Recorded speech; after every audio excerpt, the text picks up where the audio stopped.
Yeah, so the first time I was asked, what is your net worth? I thought, guys, no money. You can't put money on my head. So now the question was that, okay, what's your asset column saying? How much are you making on a monthly basis? This time I was in first year, right? So I don't have any assets. I mean, I've had savings, but now when they're asking me, how much is your asset column? I'm looking at my savings and I'm like, I've saved 3,000. Here I was saying, 2 million. So now at that point, when you're looking at your net worth, we're talking about how much in assets do you have? If you're in business, if you were to go into a certain business, how much is that business going to be worth? Everybody knows The Rock, right? Wrestler, big guy, right? That guy, as soon as he puts his name onto a brand, that brand 10x's. So we are saying that if it's worth 1 million, before it does anything, now this is something that you also need to start thinking about, that if something was to be put on my name, would that increase the net worth? Okay, let's just say that you win 1 million. Let's switch this up. And so you're living at home. Would you say you're financially free? No. Yes. No. Who says yes? Okay, let's hear from you. I mean, you don't have any expenses. No liabilities. You're free to do whatever you want with that money. You can go to Dubai, whatever you want. Okay. So okay. we had. Can we hear the guys that are saying no? Okay, let's hear the guys that are saying no. Yes, ma'am. Me? Yeah. Oh, so I'm saying no because the moment you receive money, Yeah. you're gonna think of adding an expense. So you wanna go buy a car, you're gonna go buy what. So that for you takes away that freedom that was initially there. Absolutely. So we found ourselves in a situation whereby we didn't go work, right? So we went into property investing. So how we started our journey is that we were saving from grade 9, I think. Saving from grade 9, 10, 11, 12. We didn't know proof. First year, second year, we still didn't know coding. And I remember by the time whereby I was finished with my internship, right? What happened then is that I used to intern in Pretoria, earning 5,000, right? Traveling every day to Pretoria, 5,000. But what I was able to then do with Lebo is that we were able to buy a car. And that first car that we bought, it wasn't a Golf 7 for myself. I'm not saying there's something wrong driving a Golf 7, right? However, what we did is that we bought a car, we put it on the Uber platform. So then what that did is that it moved that capital gains into cash flow. So now the danger about capital gains, and I remember we also had a live on TikTok, right? And we're like, guys, let's be totally honest. If I'm to give you 1 million today, and then let's say you spend because your expenses all of a sudden came up, and then let's say now go 500,000. How many people would honestly say that I know what to do to get it back to that 1 million?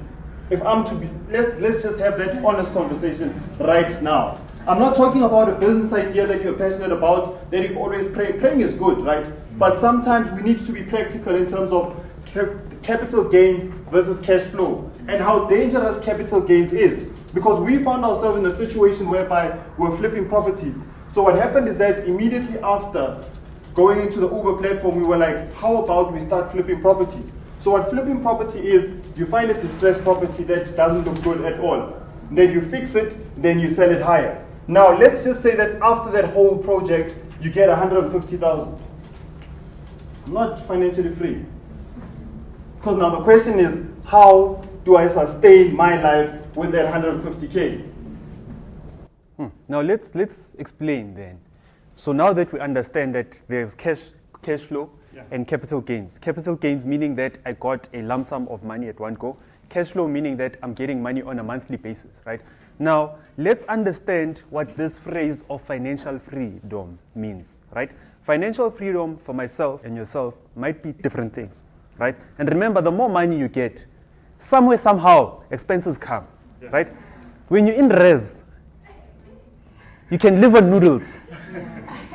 But now once you start getting a permanent job, now you can't live on noodles anymore. Your expenses go higher. So what we're talking about when we're saying financial freedom, we are saying that your passive income, right, which means that I don't have to wake up to get money. My passive income equals to my expenses, right? So in our case, what does this mean? It means that my properties that I'm getting on a monthly basis, are able to sustain my expenses. So now if I'm saying that my expenses are 10,000, I'm saying that the income that I'm generating is equals to 10,000. Now the question that I was asked or that I read on a book was that how long could you live if you didn't go to work the next day? Now if I'm looking at the income that I'm getting and I'm looking at all of my savings, I'm seeing that, okay, I only have, let's say, 10,000 in my bank account. If I was just to stay in my room, Netflix and chill the whole time, how long will that take, right? 2 months, 3 months, 4 months. Some people, guys, I'm telling you today, some people, they're earning on the 31st. By the 2nd, it's done. And that's a reality that a lot of people face. So I do not want you to guys to go through the same process. Because now the problem is, once you have actually increased your expenses, it becomes hard to decrease them. Because now you live in a penthouse, you are paying 21,000 on a monthly basis. You're driving this A-class, you are paying 10,000 on a monthly basis. Already that's 31,000. Now, the food that you need to eat, the petrol that you need to put in the car. Now the question is that, how much or how long are you able to sustain that? Because now remember, when your lifestyle has increased, everybody's going to have the expectation. If the first time you come to my house and I'm living at a penthouse, tomorrow when you see me somewhere else, you're going to say, this guy lives in a penthouse. Now, psychologically, that affects you.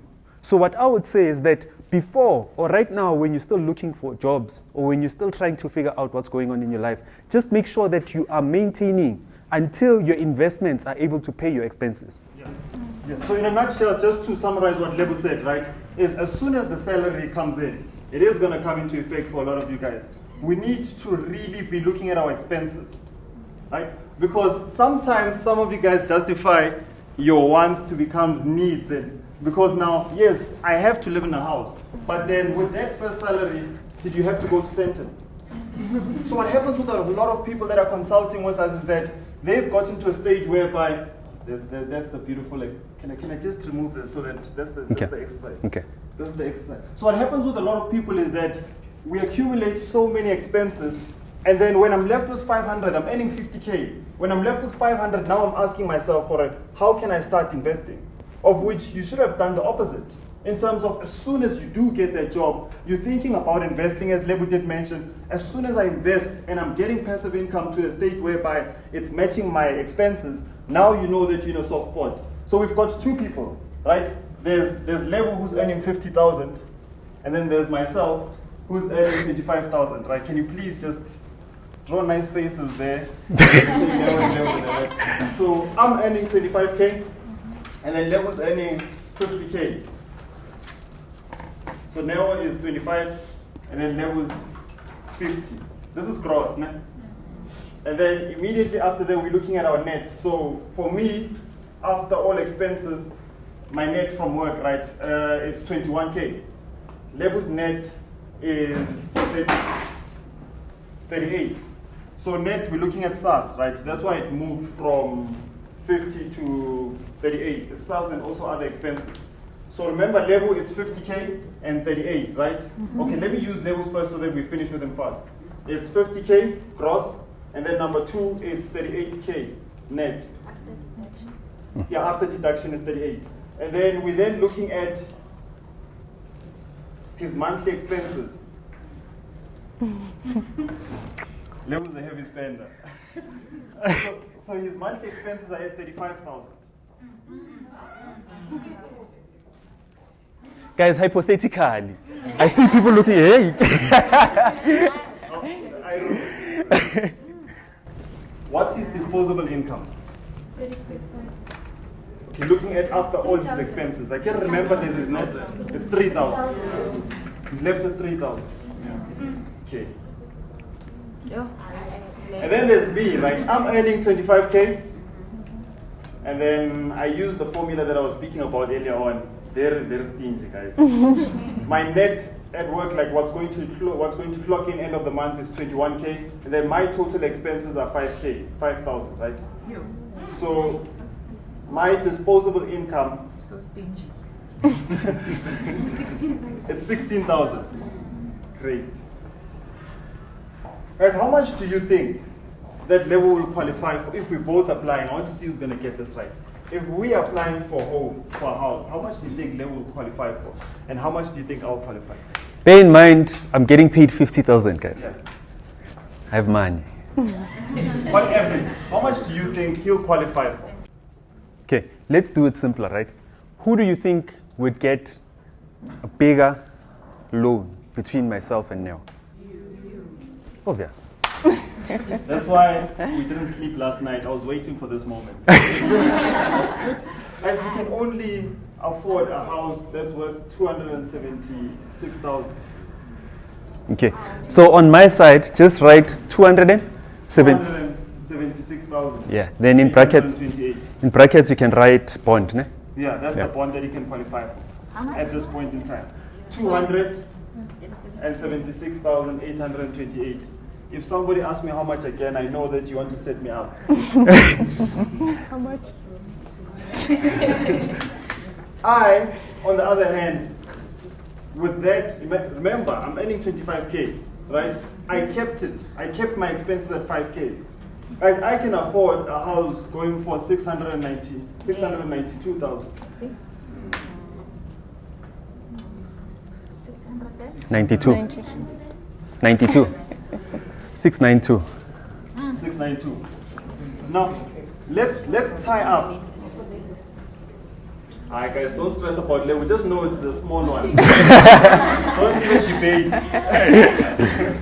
So guys, what we say is that we need to be careful of our expenses. Because as soon as you get that job, and as soon as you make those commitments, it's gonna be really difficult for you to be in this guy's shoes. And this guy is still in a better place. There's some people that are earning 50K, but they don't qualify for a house. Even worse, sometimes they don't even qualify for a rental place. For rent, yeah. So we've seen a lot of people that are saying that I'm earning 50,000. Guys, remember, when you're earning 50,000, something happens to your mind. Nobody can tell you anything. They're earning 50,000. Their expenses are 38. Sometimes it's worse. They don't have anything after the... Because remember, your bank statement, it shows you all of your expenses, and then it shows you that how much are you left with after, right? Sometimes it's even go zero, or 129 rand. When you apply, we look at how much is left after all of your expenses. Now imagine you're earning 50,000, but you can't afford, or you won't get accepted to live in Sentin, or wherever that you want to live. So sometimes it's about more of prioritizing your expenses and your income.